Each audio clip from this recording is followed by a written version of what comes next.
So,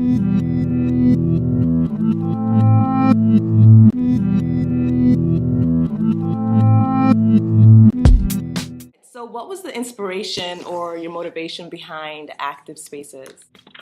Well, Activspaces was started because we realized there was a need to somehow foster and encourage entrepreneurship in Cameroon. Basically, it came to our attention that there were lots of ideas in the community, lots of young people trying to do different things, but always working individually and on their own. And we thought of like creating a hub for them where these like-minded, forward-thinking individuals could come together, share their ideas, learn from each other, build teams, and kind of undertake their startups with some sort of guided supervision in terms of business development and and coaching.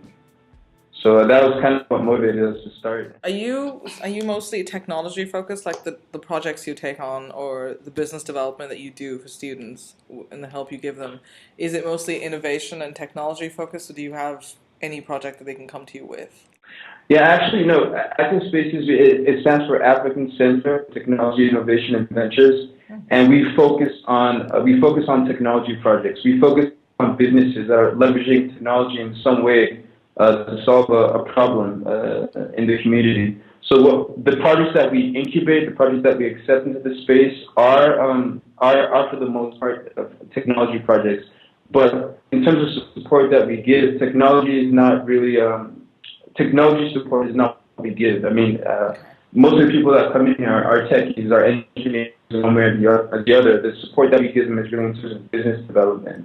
You know, how to write up a project, how to execute a project, how to manage a project, and really just giving them the various business principles that they need to see.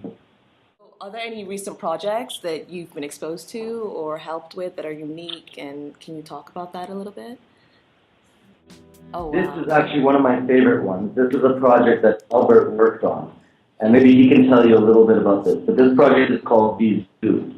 What you can see here, this is a big light, and right here is a motion sensor, Oh, and there's an MP3 player hooked up to this as well. And speakers. And the speakers right here, this is a large speaker. So it's all okay. one unit, and maybe Albert can tell you a little bit about Bizoo. Right, so what we thought about these zoos is that we realized there were lots of areas, lots of neighborhoods where they simply had no street lighting.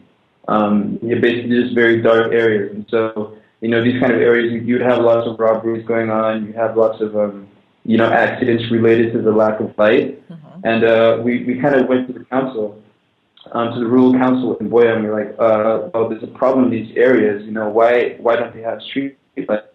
And they basically told us, well, we can't afford to put street lights in all those areas. So we started this project. Basically, what it is, we said, okay, we're going to get lights in these areas, and these are lights that they're going to generate revenue themselves. So the reason for the motion sensor and the MP3 player is that the lights only come on when there's somebody passing down the street.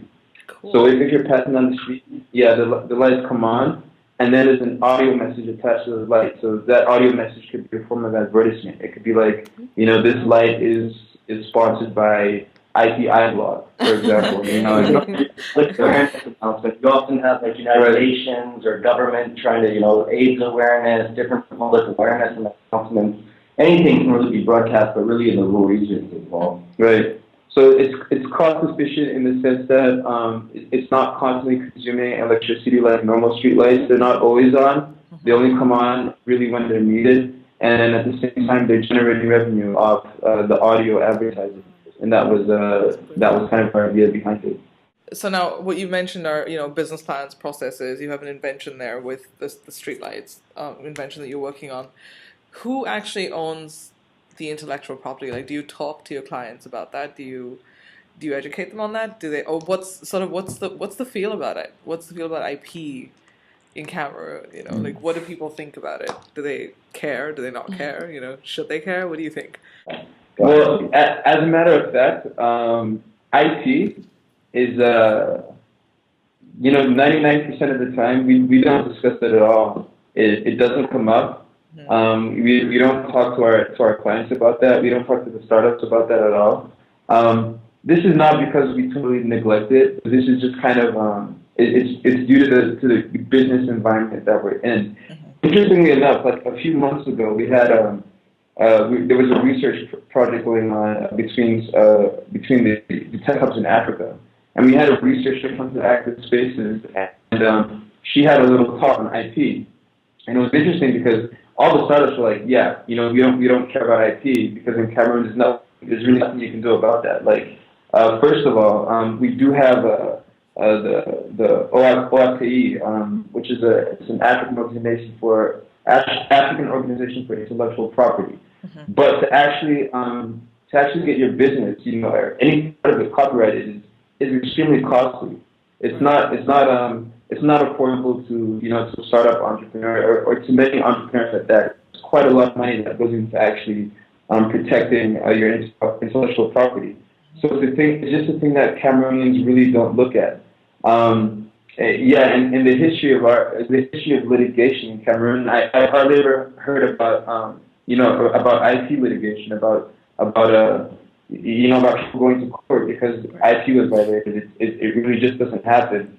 And yeah, it's, you know, and again with kind of the spirit of Activspaces, which is kind of which is open collaboration and you know, kind of open innovation. We just, you know, we're really just into sharing ideas, and as soon as we see a solution, you know, we all get together and we build on it. And interestingly enough, we hardly ever have cases. We hardly ever have cases where somebody is trying to copy somebody else's project, or where there's some sort of copyright infringement. It's just, you know, it's something that doesn't often happen. So this is not to say we totally neglect, you know, like the importance of IP, but it's just something that at this level, we just hardly get into looking at it. You know, something we mostly just yeah, we just overlook.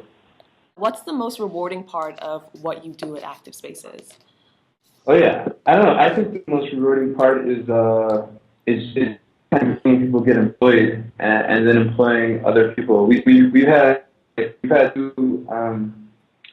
two major success stories, you know, and we had two guys come and develop a startup where they were basically just a software company, and they were developing a platform, a system that could help us secondary schools generate report cards, because lots of secondary schools are actually still doing like the report cards and all the calculations by hand, and they just developed this simple software, yeah, that could help the schools do it, and eventually they started selling that. Eventually, you know, their business started working, and they were able to graduate from the space, and you know, and go out and get their own office. And we visit them every now and then, and it's nice. They've employed about 8 people, you know, and it's just nice to see that kind of progress. You know, 2 guys employ themselves and then go on and employ 8 other people, and it's very rewarding to see that employment coming out of Activspaces, because I mean that's really why we're here, to solve problems, you know, in the community, and at the same time generate employment. So that's what's really rewarding for me to see. Yeah, I mean, like I said, I joined about 2 months ago, so I'm relatively new. Albert's been here since the founding of Activspaces. But for me, already seeing, I think probably the most rewarding thing is actually seeing what they call in economics the multiplier effect. That Activspaces has had a couple of key donors, one of them being Indigo Trust, which gave them their first round of funding, and then an additional second round, and the second donor being Google. And I think that both of those organizations investing in Activspaces and seeing the way that this bundle of money was cut up into so many little pieces and then was distributed in such a tactful way to make sure there was no excess wastage. It was spent on exactly what we needed to do. And then to see the multiplier effect in terms of other people who end up getting employed, end up making money off of that, end up, like, for example, Google gave us a budget to open up a second space in Douala. So we've actually been going to Douala, and now we've hired a contractor who's now going to renovate the space. We're looking at purchasing locally made desks, locally made chairs. So to see the way that these donations have come in, and then to see the way that it just gets replicated throughout the community, I definitely say that's one rewarding thing.